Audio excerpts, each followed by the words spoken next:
James Garner finally breaks silence on Charles Bronson.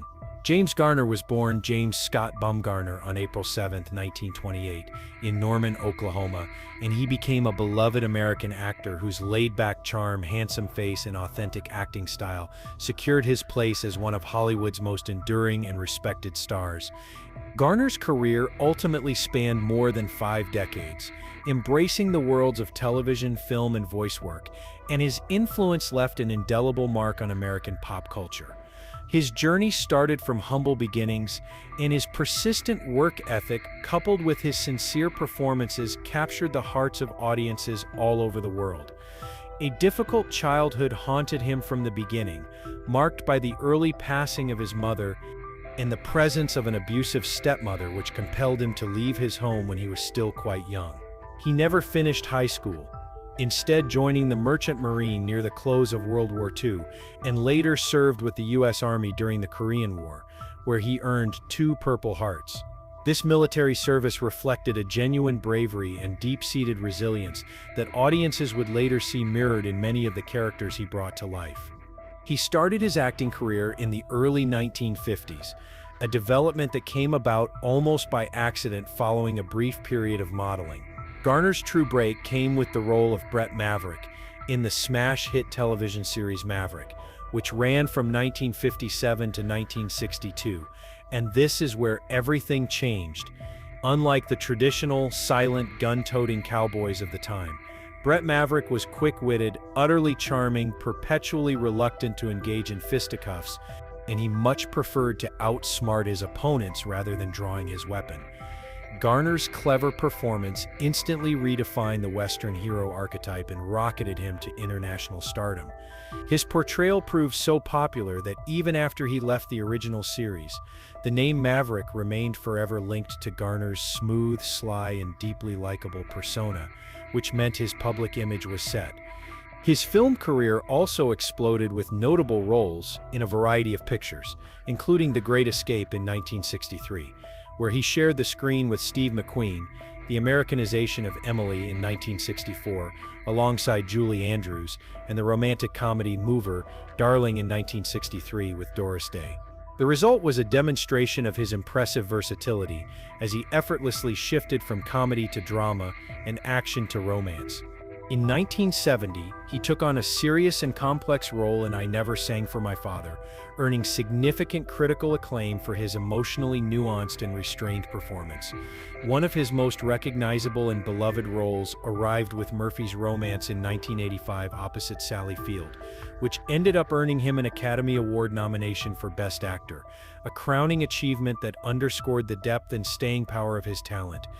The role that cemented his television legacy was perhaps the most beloved of all, Jim Rockford, a perpetually laid-back, street-smart private investigator in The Rockford Files, which aired from 1974 to 1980. The Rockford Files itself was groundbreaking, successfully blending action, comedy, and drama in a way the medium rarely had before, and that's when it became a phenomenon. Garner's easygoing charisma, paired with his portrayal of Rockford as an appealingly flawed but lovable everyman, deeply resonated with millions of viewers. The show received numerous accolades, including Garner's own Primetime Emmy Award for Outstanding Lead Actor in a Drama Series in 1977. Throughout the entirety of his career, Garner was widely known for his dedication to professionalism and integrity. The problem was, he was also an unwavering advocate for the rights of actors, and fought against unfair Hollywood practices, which sometimes put him at odds with the studios. He filed a highly publicized lawsuit against Warner Brothers in the 1960s over a breach of contract during Maverick, which he courageously won, a brave and exceedingly rare action for actors of that era. This outspoken advocacy earned him profound respect among his peers and helped set the stage for better, fairer treatment of talent throughout the industry. Beyond his acting, Garner was a passionate supporter of countless charitable causes and remained a fiercely committed family man. He stayed married to Lois Clark for nearly 6 decades, a truly extraordinary feat in the entertainment world, and the couple raised 2 daughters. Garner often intentionally shunned the Hollywood spotlight in favor of a quiet home life, preferring to spend his time with family or enjoying activities like golf and auto racing. He was, in fact, an avid racing enthusiast and co-founded the American International Racing Team in the 1960s, even driving in a few races himself. Later in his life, Garner continued to appear on screen, most notably starring in films such as Space Cowboys in 2000 alongside Clint Eastwood and The Notebook in 2004, where his moving performance as an elderly man devoted to his ailing wife won him a whole new generation of admirers. The film's emotional depth and quiet power showcased his lasting ability to imbue his roles with grace, dignity, and absolute authenticity, even in his final working years. Despite his widespread popularity and reputation for a warm, friendly, and outgoing demeanor, those who knew James Garner personally often described him as an unassuming and grounded man. He carried himself with a quiet humility that completely belied his immense Hollywood fame. While his charm and easygoing nature made him a favorite on film and television sets, Garner remained, at his core, a deeply private individual who carefully protected his personal life from public intrusion. His strong belief in maintaining a clear boundary between his public persona and his family life meant he worked hard to ensure that the attention accompanying his celebrity status never encroached upon his home. Friends and colleagues noticed that while Garner was always happy to share a laugh or tell a story, he almost never spoke in detail about his most private affairs, choosing instead to keep those matters close to his heart. James Garner had only one marriage in his entire life, to Lois Josephine Fleckman Clark. Their initial meeting was the kind of chance encounter that felt straight out of a romantic movie. They met at a political party in 1956, and their connection instantly blossomed into a whirlwind romance. The attraction between them was instantaneous and powerful. Garner often remembered those early days with great fondness and a touch of his trademark humor. "We went out to dinner every night for 14 nights, he once explained in an interview, clearly still enamored decades later, and that's when their future became clear. Their courtship was fast but deeply passionate, culminating in their wedding just 16 days after they met on August 17, 1956. Garner, who was just then starting to find his footing in Hollywood, admitted that the modest honeymoon he planned nearly cleaned out his wallet. "I spent $77 on our honeymoon, and it about broke me," he quipped, showcasing the kind of down-home humor that made him so endearing to his fans. Despite the sheer brevity of their courtship, their marriage was one that would last for nearly 6 decades. Garner once likened the state of matrimony to life in the armed forces, a comparison likely influenced by his own military background. "Marriage is like the army," he famously said. "Everyone complains, but you'd be surprised at the large number of people who re-enlist." This humorous yet telling comment spoke volumes about his perspective on commitment and perseverance. It also suggested a very realistic view of relationships, acknowledging that love is bound to have its challenges, but the rewards of an enduring partnership are well worth the temporary difficulties. Garner's wife, Lois, was of the Jewish faith, and while he never converted himself, he fully respected and embraced her beliefs. Their household represented a true blend of traditions and values, all grounded in mutual respect and a shared sense of humor that helped sustain their bond through times both good and bad. When James married Lois, he also took on the new role of stepfather. Lois had a young daughter from a prior marriage named Kimberly, who was 9 years old at the time and courageously recovering from the effects of polio. Garner immediately accepted the responsibility of helping raise Kimberly without any hesitation, treating her exactly as his own and offering her the love and stability of a devoted father. A few years later, James and Lois welcomed their own daughter, Greta Gigi Garner. Born on January 4th, Gigi went on to pursue a career as a singer, writer, and animal rights advocate, and she frequently spoke of the close, supportive relationship she shared with her father. Garner adored both his daughters and always prioritized his role as a parent, often putting family time ahead of career opportunities whenever he could, which meant he was never a typical Hollywood dad. James and Lois remained married until his death in 2014, a living testament to the sheer strength and resilience of their union. The problem was, their long marriage did face some significant challenges, and they experienced 2 substantial periods of separation. The first came in 1970 and lasted for about 3 months. The second, more protracted separation began in 1979 during the peak of Garner's television career and went on for approximately 2 years. During this difficult period, James lived by himself, dividing his time between Canada and a leased house in the San Fernando Valley. Despite the time apart, they never divorced, and what nobody expected was that their deep bond ultimately proved unbreakable.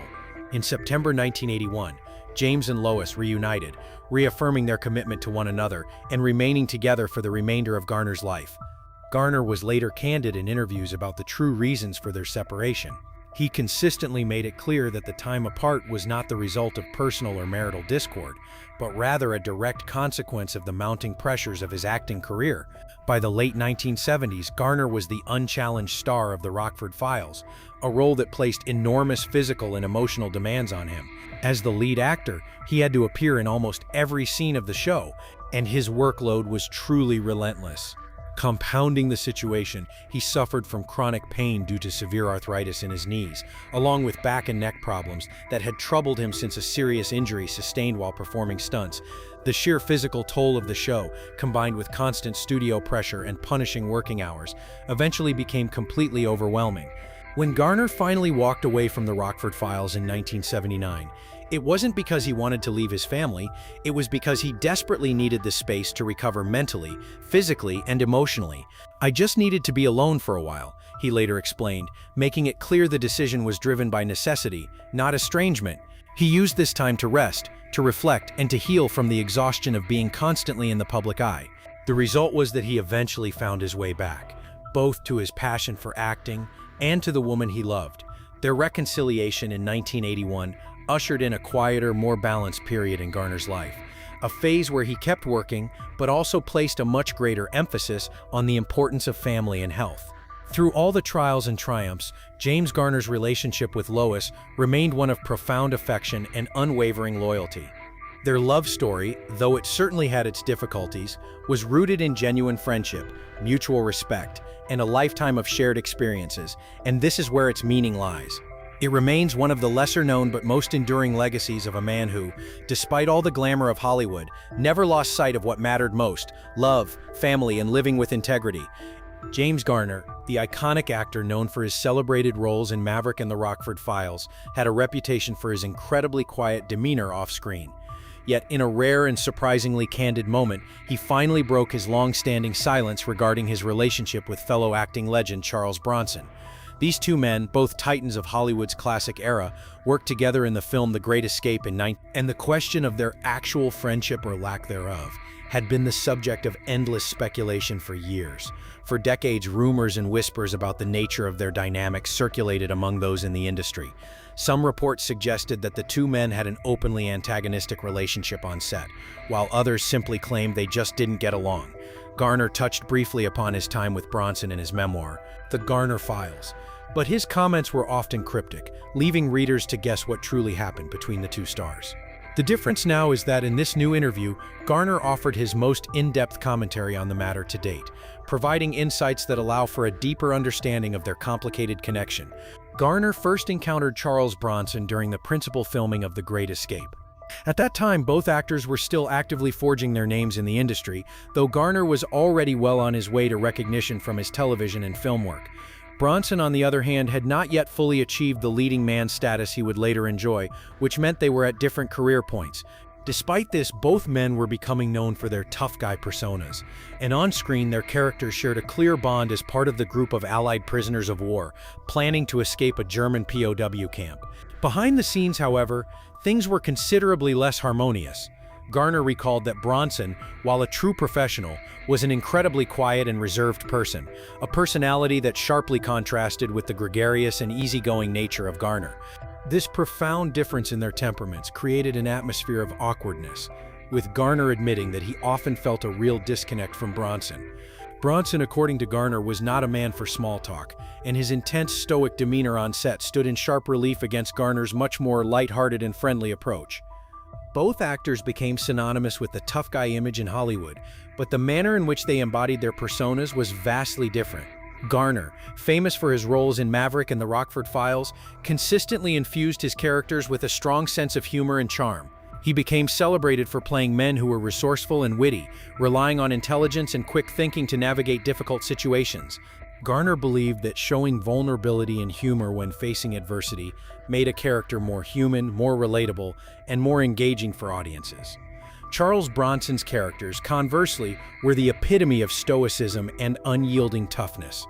Known for his work in gritty action films like Death Wish and The Mechanic, Bronson almost always portrayed men of few words who possessed an unrelenting resolve and a raw, often violent sense of justice. While Garner fully respected Bronson's commitment to his craft and his execution of these hard-edged characters, he also felt that Bronson's approach to acting made him somewhat distant, both on and off screen. This stark contrast in their personalities contributed to the general tension between them, with Garner admitting that he sometimes found Bronson's pervasive solemnity difficult to connect with. Despite their clear differences, Garner acknowledged that there was always a certain mutual respect between himself and Bronson. Both actors had to successfully navigate the same challenging terrain in Hollywood, where their tough guy images were both a blessing and a curse. They encountered similar professional hurdles, including the pressure to diligently maintain their public personas and the inherent difficulties of transitioning from television to the big screen. The problem was, Garner still admitted there were only rare moments when he saw a more human side of Bronson that the public rarely witnessed. In their downtime, when the cameras were not rolling, Garner recounted a few rare instances where he and Bronson actually shared stories about their early years in Hollywood. While these moments were few and far between, they offered Garner a brief glimpse into the man hiding beneath the famously tough exterior. Garner shared that Bronson, despite all his quiet intensity, did possess a sharp wit and a dry sense of humor, but it was almost always hidden beneath layers of carefully maintained toughness. The result was that this enigmatic quality made it incredibly difficult for people to truly get to know the real Bronson, and Garner felt that this was both a source of strength and a source of isolation for his As both of their careers advanced, the connection between Garner and Bronson understandably cooled further. Both men went on to enjoy hugely successful careers, with Bronson becoming one of the most bankable action stars of the 1970s and 1980s, while Garner solidified his place as an iconic and beloved television star. None of that mattered because the initial bond they formed on The Great Escape never developed into a lasting personal friendship. Looking back on the whole experience in his later years, Garner became more reflective, acknowledging that he probably didn't try as hard as he could have to bridge the gap between himself and Bronson. Garner admitted that he could have made a greater effort to understand Bronson's inner world, even though their personalities were so fundamentally disparate. For Garner, the entire experience with Bronson served as a genuine reminder that sometimes, even in the glittering world of Hollywood, two people can hold a deep mutual professional respect, yet still struggle to form any kind of close personal connection. Ultimately, James Garner's decision to finally speak candidly about his relationship with Charles Bronson sheds an important light on the complexities of working with someone who was both a contemporary and a much larger-than-life figure. While their personalities clearly clashed, and their personal connection was never as deep as some might have hoped, there was always a quiet respect between the two men. Garner's reflections on Bronson are not colored with bitterness or regret, but instead offer a sophisticated, nuanced view of their dynamic, one marked by understanding, shared respect, and the clear realization that not every professional bond must be a close friendship to be meaningful. In the end, Garner's words remind us that the relationships between Hollywood legends are not always as glamorous or straightforward as they might appear, and this is where it gets worse. Sometimes the toughest men in the industry have the most layered and complex emotional lives, and their true stories are often far more layered than their on-screen personas would ever suggest. Garner's knees became a chronic and agonizing problem during the filming of the Rockford Files in the 1970s, requiring 6 or 7 operations throughout that time, and this is where his physical struggles began. In 2000, he had to undergo a full knee replacement surgery for both of his knees. The medical difficulties mounted on April 22, 1988, when Garner underwent quintuple bypass heart surgery. While he recovered rapidly from the procedure, he was strongly advised to stop smoking. Garner eventually managed to quit the habit 17 years later. In 2005, "My dad had smoked since he was 12 years old," recalled his daughter Gigi Garner, emphasizing the difficulty of his addiction. Garner underwent yet another surgery on May 11, 2008, following a severe stroke he had suffered just 2 days earlier. His prognosis was fortunately reported to be very positive. On July 19, 2014, police and rescue personnel were called to Garner's Brentwood, Los Angeles, home, where they found the actor deceased at the age of 86. The official cause of death was determined to be a heart attack brought on by coronary artery disease.